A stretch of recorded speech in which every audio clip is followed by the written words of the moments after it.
Our channel. This is Priyanka and this is Vijay. आज हम लोग रिएक्शन लेके आए हैं इंडिया वर्सेस पाकिस्तान के आरजे रौनक सर की वीडियो पे। तो चलिए देखते हैं इस वीडियो को कैसे होने वाली है। इस वीडियो का लिंक आपको डिस्क्रिप्शन में मिल जाएगा विद चैनल नेम।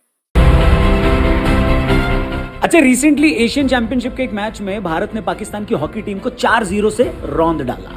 ऐसा लग रहा था कि भारत पाकिस्तान से आई बच्चों की टीम के साथ खेल रहा था। क्या आपको पता है, पाकिस्तान पिछले 7 सालों से भारत को हॉकी में नहीं हरा पाया है। पिछले 15 मैचों में इंडिया ने पाकिस्तान को 12 बार हराया है। 2 मैच ड्रॉ रहे हैं और 1 मैच का कोई रिजल्ट नहीं निकला। आज भारत की टीम ओलंपिक में ब्रॉन्ज मेडलिस्ट है और पाकिस्तान की टीम पिछले 2 साल से क्वालिफाई नहीं कर पाई। जो पाकिस्तान 4 बार हॉकी का वर्ल्ड कप जीत चुका है, आज वो हॉकी वर्ल्ड कप खेलने के लिए क्वालिफाई नहीं कर पाता। भारत आज हॉकी में दुनिया की 3रे नंबर की टीम है और पाकिस्तान 16वें नंबर की। भारत की हॉकी टीम को हॉकी खेलने के लिए उड़ीसा की सरकार ने 100 करोड़ की स्पॉन्सरशिप दे रखी है। और वहीं पाकिस्तान हॉकी का हाल ये है कि उसके पिछले फॉरेन कोच ने सिर्फ इसलिए रिजाइन कर दिया क्योंकि पाकिस्तान हॉकी संघ के पास उन्हें तनख्वाह देने के पैसे भी नहीं थे।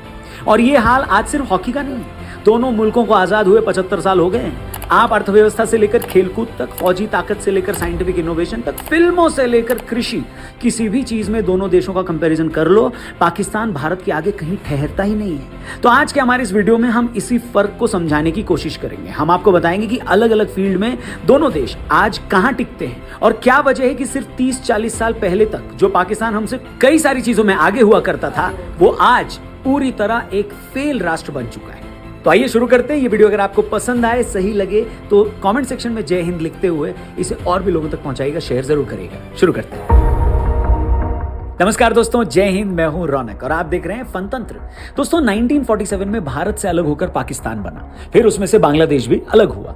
हम आज के पाकिस्तान की अगर बात करें तो उसके पास कुल 4 स्टेट हैं। पाकिस्तान की 97% आबादी मुस्लिम है। पूरे देश में सिर्फ 4 राजकीय भाषाएं हैं। मतलब डाइवर्सिटी के नाम पर वहां ज्यादा कुछ है नहीं। मोटे तौर पर एक ही धर्म है, एक जैसा खान पान, एक सा पहनावा, और इतना सब कुछ एक है तो आप मान सकते हैं कि ऐसे देश में कलेश भी कम ही होंगे। वहां आम राय बनाना आसान होगा और वो देश ज्यादा तेजी से तरक्की करेगा। वहीं दूसरी तरफ अगर आप भारत की बात करें तो यहाँ 28 स्टेट्स हैं और 8 यूनियन टेरिटरीज हैं। 122 मेजर लैंग्वेजेस के अलावा यहाँ 1600 और जबानें बोली जाती हैं। जी हाँ, 1600 जबानें। इसके अलावा हमारे यहाँ 8 मुख्य धर्म हैं। उसमें हिंदू धर्म में बहुत सी जातियां हैं। मतलब अकेले इंडिया में जितनी डाइवर्सिटी है उतनी किसी एक देश तो छोड़िए, पूरे यूरोप में मिलाकर नहीं है। अब जब किसी देश में इतनी डाइवर्सिटी हो तो आप समझ सकते हैं कि इतने सारे अलग अलग फेथ मानने वाले लोगों को, इतनी भाषाएं बोलने वालों को, एक दूसरे से इतना दूर दूर रहने वालों को साथ लेकर चलना कितना मुश्किल होता होगा। घर में 4 लोग भी अगर हो ना तो घर के मुखिया के लिए उन चारों को साथ लेकर चलना भी सरदर्द होता है। बड़े मामले छोड़ो, नाश्ते में क्या बनाना है इसी में 4 लोगों की एक राय नहीं हो पाती। ऐसे में इतने बड़े देश में लोगों को एक साथ लेकर चलना, इतने मामलों पर उनकी एक राय बनाना और उन्हें इस बात के लिए कन्विंस करना कि उन्हें भारत नाम के देश के लिए एक विचार के लिए काम करना है, ये सच में कितना मुश्किल होगा, सोच के बताइए। मगर इसे भारत का कमाल ही कहा जाएगा कि इन 75 सालों में 4 स्टेट और एक धर्म वाला पाकिस्तान जहां बुरी तरह फेल हो गया है, वहीं इतनी डाइवर्सिटी से भरा भारत हर फील्ड में उससे कहीं दूर निकल चुका है।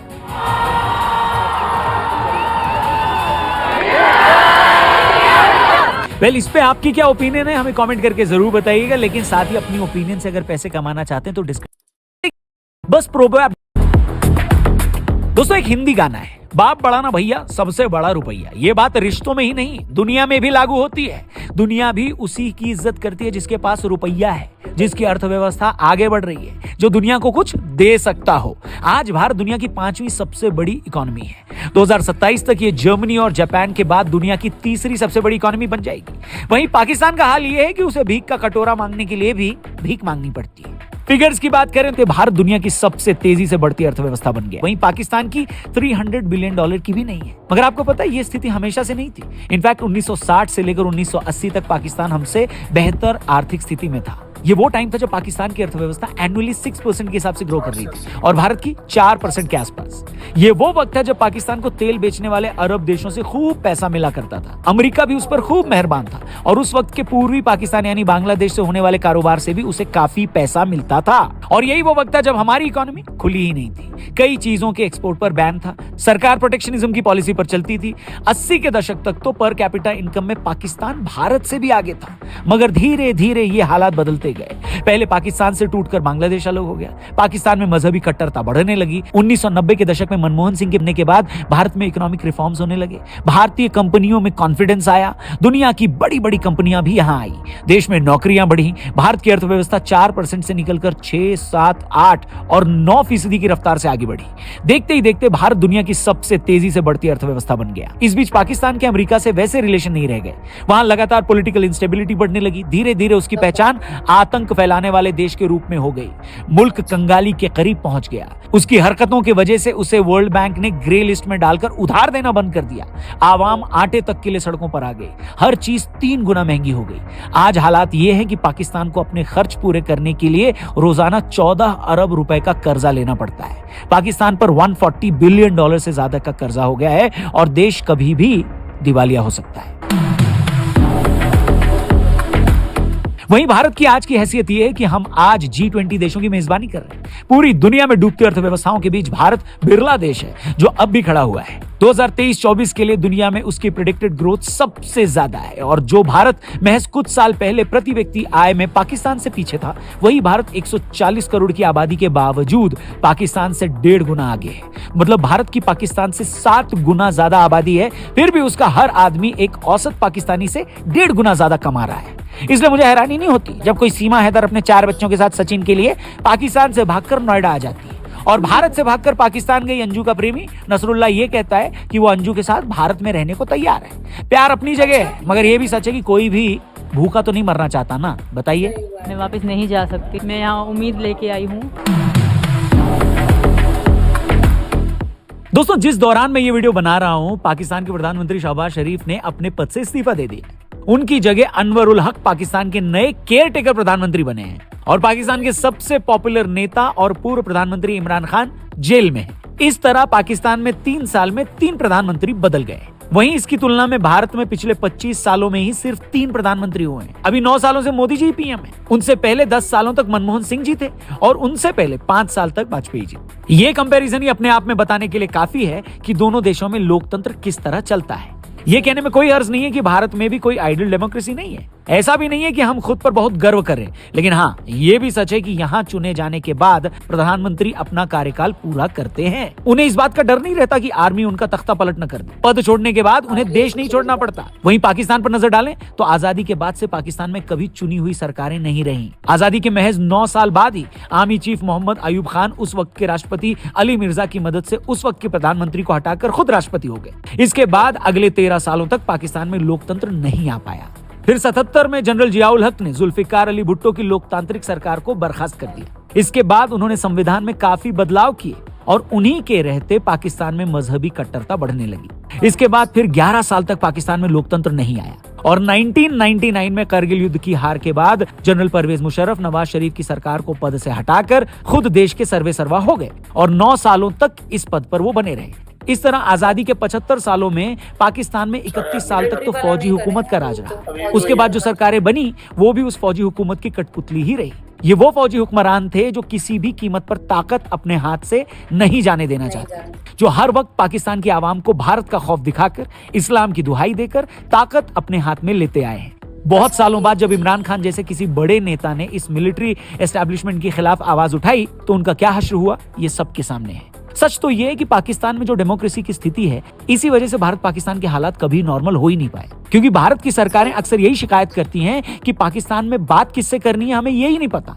यही वजह है कि एक देश के तौर पर आज पाकिस्तान की कोई इज्जत नहीं है। जो विदेशी नेता भी पाकिस्तान आते हैं वो भी जानते हैं कि वहां की सरकारें सिर्फ नाम की हैं। इसीलिए हर विदेशी नेता अपने दौरे में पाकिस्तान के आर्मी चीफ से जरूर मिलता है। अब इसकी तुलना आप भारत से कर लीजिए। नरेंद्र मोदी आज भारत ही नहीं, दुनिया के सबसे पॉपुलर नेता हैं। हर पॉपुलैरिटी चार्ट में वो टॉप पर हैं। अमेरिका उनको अपने यहाँ स्टेट गेस्ट बनाता है। यूरोपीय देशों के दौरे पर हेड ऑफ द नेशन उनका वेलकम करने आते हैं। रूस यूक्रेन युद्ध में भारत शायद अकेला देश है जिसने किसी की साइड नहीं ली। दुनिया भर के दबाव के बावजूद रूस से सस्ता तेल खरीदा। दुनिया की नाक में दम करने वाले चीन की आंख में आंख दिखाई। भारत ही शायद अकेला देश भी है जिसके एक ही वक्त में रूस के साथ अमेरिका से भी अच्छे संबंध, जो चीन के साथ तो कारोबार करता ही है, जापान भी जिसका बड़ा बिजनेस पार्टनर है। पाकिस्तान के लाख भड़काने के बावजूद कतर से लेकर सऊदी अरब और कुवैत तक उसके सबसे अच्छे संबंध हैं। यहाँ तक कि मोदी की एक खास छवि होने के बावजूद पाकिस्तान तक में उनके बड़े फैन हैं, जो मानते हैं कि हमें भी मोदी जैसा लीडर चाहिए।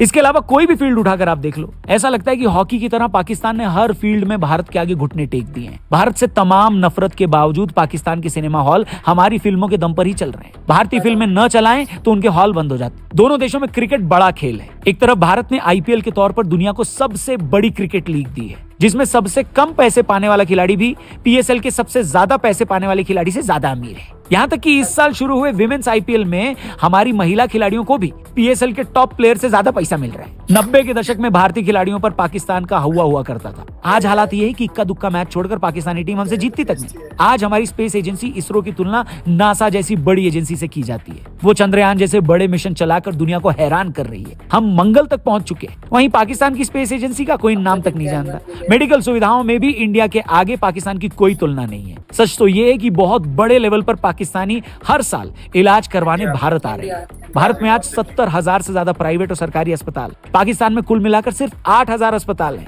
उनमें से भी आधे अस्पताल खुद बीमार हैं। 2021 तक की बात करें तो भारत का फार्म एक्सपोर्ट 25 अरब डॉलर तक पहुंच चुका था। कोविड के टाइम पर जहां पाकिस्तानी चीन से मिलकर घटिया मास्क और घटिया वैक्सीन का रोना रो रहे थे, वहीं भारत ने 100 से ज्यादा देशों को कोविड की वैक्सीन मुफ्त में देकर करोड़ों लोगों की जान बचाई। ये हैसियत है भारत की और ये हाल है पाकिस्तान का।